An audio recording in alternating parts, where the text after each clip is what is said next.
Next, how the compensation scheme to help drivers who think they're entitled to recoup losses from the car finance scandal is itself facing criticism. Yesterday, the Financial Conduct Authority announced it is setting up an £18 billion fund for drivers who were unlawfully sold car finance. It is a free fund, but it's too late for motorists who've already signed up with law firms who won't get most of the money they are owed. Our consumer editor Chris Choi joins us now. This story gets more and more complicated.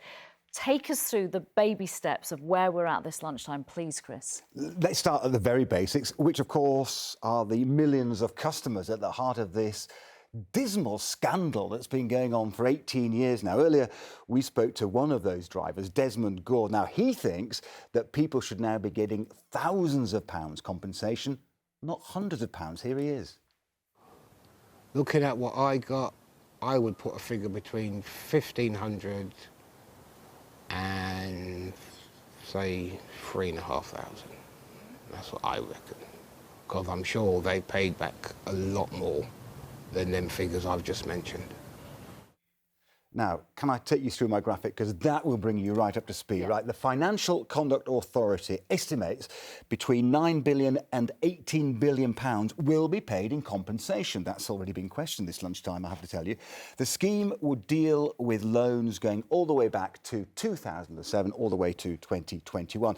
The key thing here is that what officials are proposing in terms of this compensation scheme is that the loan firms themselves should identify who's owed money and how much they should be getting, sticking to some rules laid down by officials. And earlier, I asked the main official whether that's justifiable.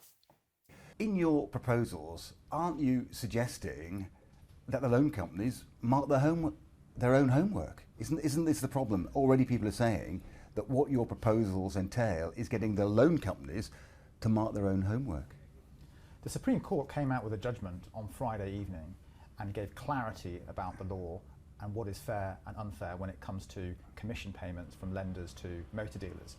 Within 48 hours of that, we have come out to say we're going to consult on a compensation scheme for But it's the wrong proposal, according to a lot of customers I've spoken to. They already distrust the loan companies because they feel they've been ripped off. But now you're suggesting that the loan firms themselves decide who is owed compensation and what compensation they get. What we're going to consult on in October at speed are the rules for any compensation scheme. Who should be included, what the methodology for compensation should be, and how that compensation should be paid. And who'll implement it? The loan companies. And the loan companies will have to follow those rules to make sure they comply, and if they don't, there will be legal consequences for them. And it's critically important now, we have clarity from the Supreme Court that the industry works with us to get on with this, to get ready financially and operationally, so that your viewers who may have been affected by this can start getting payouts next year. But in all honesty, don't you see there's a problem with trust here? That it's going to be the very people that broke the law, that let consumers down, that you are now suggesting implement the scheme. That is the way in which our powers around compensation work, which is the people who've got the records of who their customers were, for example, the lenders, should be looking through all of those. They know what the agreements were. When we set the criteria as to which agreements qualify, they should contact their customers, and then we will establish rules as to what should happen next. And I recognise that your viewers may be concerned about that, but we think that's going to be the most efficient way and the quickest way for people to start getting payouts next year. The most important thing now, we've got clarity from the Supreme Court, is we want to get certainty for your customers, firms and investors. Now you say you're going to go to the loan firms that have the records to help you get compensation to the right people. They're saying already they don't have the records. They are questioning whether companies will have kept the records of loans going all the way back 18 years to 2007. So right at the outset, your idea looks like a non-starter.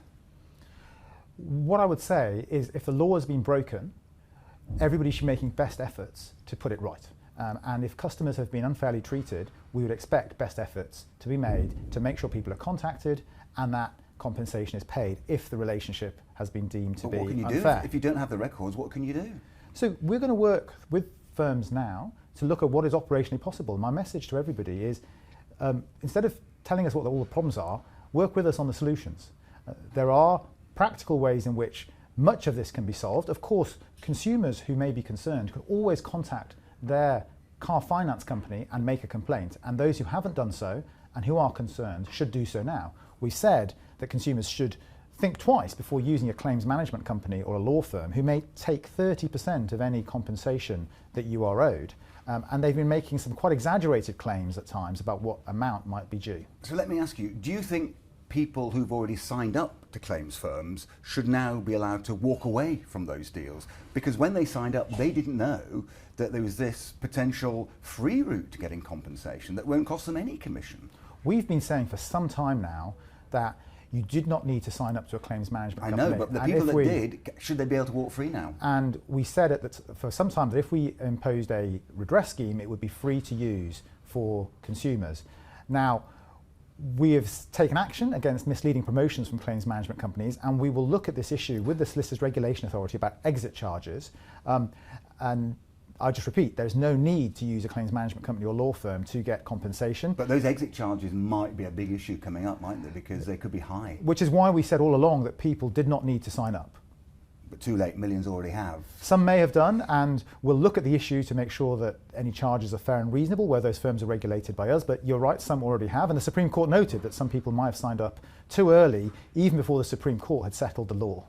Do you think it would be appropriate for you today to apologise on behalf of the Financial Conduct Authority that let this go on for so long? We're talking about a scandal that goes all the way back to 2007, and it happened with the regulator either knowing about it or not knowing about it, but either way, it should have done something about it.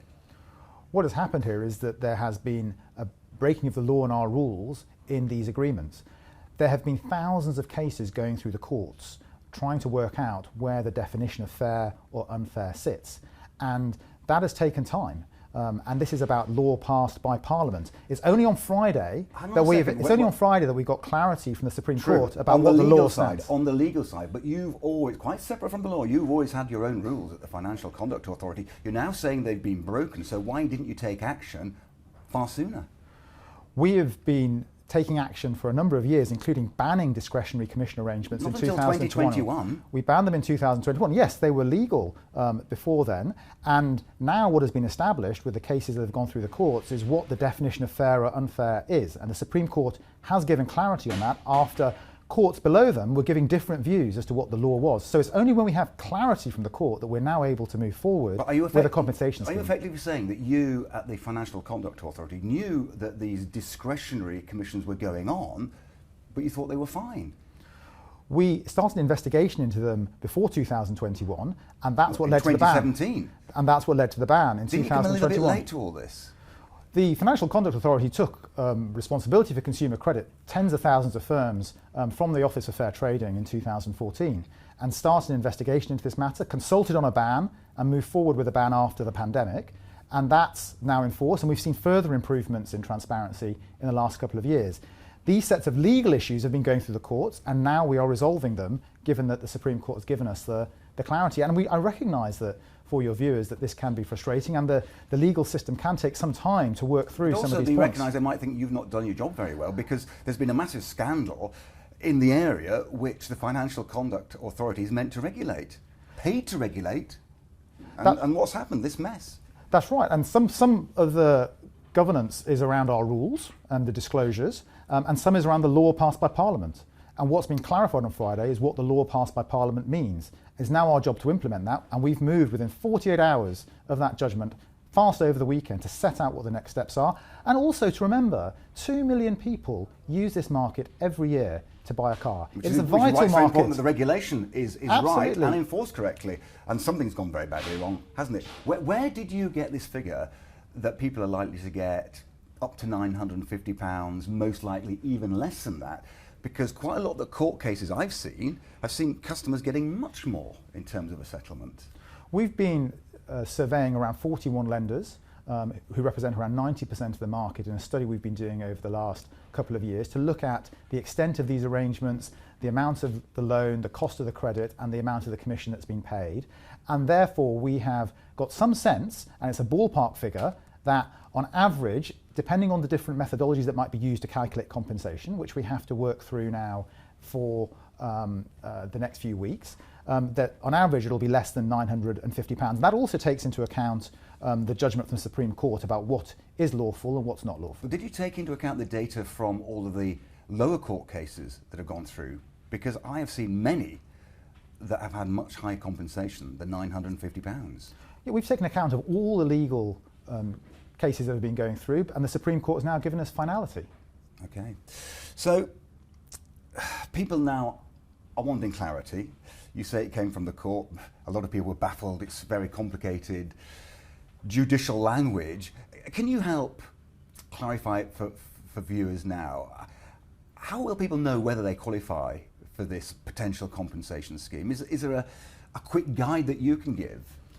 So first of all, if you've made a complaint already, you don't need to do anything. If you are concerned that you've been treated unfairly, you should contact your motor finance provider and you can register a complaint with them. It's going to take a little bit of time in this next few weeks to determine which agreements are inside our compensation scheme and which are outside. And that is because the Supreme Court has said that what is fair and unfair depends on a range of different criteria. It's not just about the level of the commission or whether it was disclosed. It can also depend on the nature of other commercial relationships they had. Did a lender have a relationship just particularly with one dealer, or were multiple lenders involved? It can depend on the characteristics of the consumer. It can depend on the overall size of the transactions. There's lots of things the court's asked us to think about as we decide what's fair or unfair. Can you do all that in 6 weeks? You've only got 6 weeks in this consultation. It's not a long time, given that the scandal has gone on for 18 years. We want to get this sorted, and we've been working to gather the data so we can be ready once the Supreme Court had issued its judgment. If the industry works with us now, at pace, we do think we can get this moving so that consumers who are affected can start getting payments by next year. Thank you very much. Thanks for joining us. Thank you, Chris. And I think what people will be thinking, apart from that it's not as clear as they're telling us, is am I going to qualify for a payout? Now, what we know is that this new scheme will handle what we call discretionary commissions, quite a fancy kind of term, but these are where the dealer got more in terms of bonuses when they signed you up to a higher interest deal, and also another subset of these loan agreements which are just unfair. And the example given there is one where the commission that was given to the dealer was actually 55% of the total cost of credit. So you can see out there's a lot of harm being done for a lot of years. The Financial Conduct Authority itself is facing questions about why this went on for so long. One thing we can be very sure of this lunchtime is there'll be lots more information and lots more controversy ahead on this one.